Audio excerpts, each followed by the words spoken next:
Have you ever sat at a dinner table and said almost nothing, and still felt completely fine? Or left a party early, not because you weren't having fun, but because you felt utterly drained? If so, welcome to the world of introverts. Being an introvert isn't just about liking quiet. It's about how we process the world. We think before we speak. We observe before we act.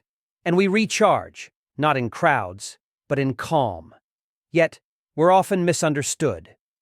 Today, we're uncovering 5 truths introverts wish others knew. Not because we can't say them, but because most of the time, we'd rather not make it about us. Imagine sitting beside someone in total silence, and it's not awkward. That's peace for an introvert. Many people assume if we're quiet, we're sad, angry, or worse, rude. But silence for us is a language. It means we're comfortable, focused, or simply lost in thought. According to Dr. Lori Helgo, author of Introvert Power, introverts are think-sayers. We think first, then speak. Extroverts, by contrast, are say-thinkers. They speak to figure things out. And neurologically, this tracks. Studies show introverts have thicker prefrontal cortices, responsible for deep thinking and decision-making. So when we go quiet, we're not tuning out. We're tuning in. Sometimes the best conversations happen in comfortable silence. We're not party poopers. We're energy economists. It's not that we dislike people. We just have a limited battery for interaction. And once it's gone, no amount of fun can bring it back. In a landmark study from the University of Amsterdam, introverts were shown to have lower dopamine sensitivity. Dopamine is the chemical that makes social activity feel exciting. So while an extrovert might feel energized by a crowd, introverts reach overstimulation faster. We love our friends. We love meaningful events, but we also need recovery time, like a phone on low battery. And just like you wouldn't stream Netflix on 1% battery, don't expect us to socialize endlessly without a recharge. Hey, how's the weather? To an introvert, small talk can feel like chewing cardboard. We crave substance. We want to talk about purpose, passion, paradoxes, not parking or the price of milk. In a 2010 study by psychologist Matthias Mail, people who engaged in more deep conversations reported higher life satisfaction. Introverts naturally lean toward that style.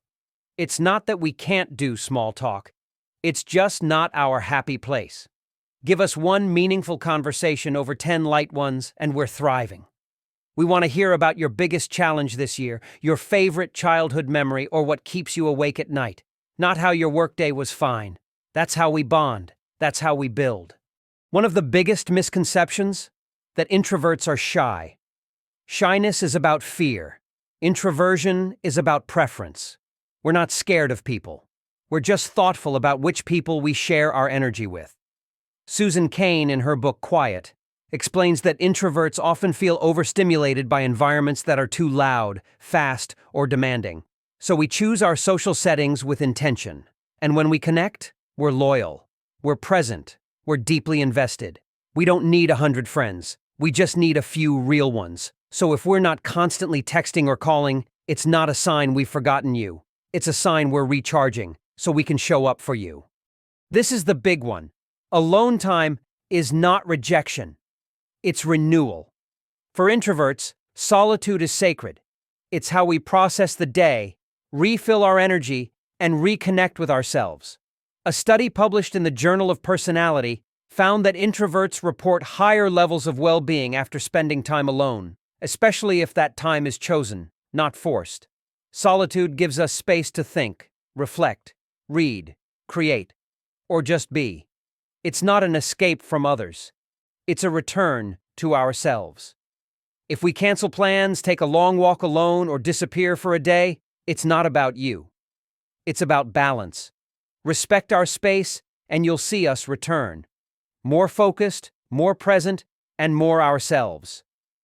Introverts aren't broken extroverts. We're not mysterious. We're not antisocial. We're just wired differently, and that difference is powerful.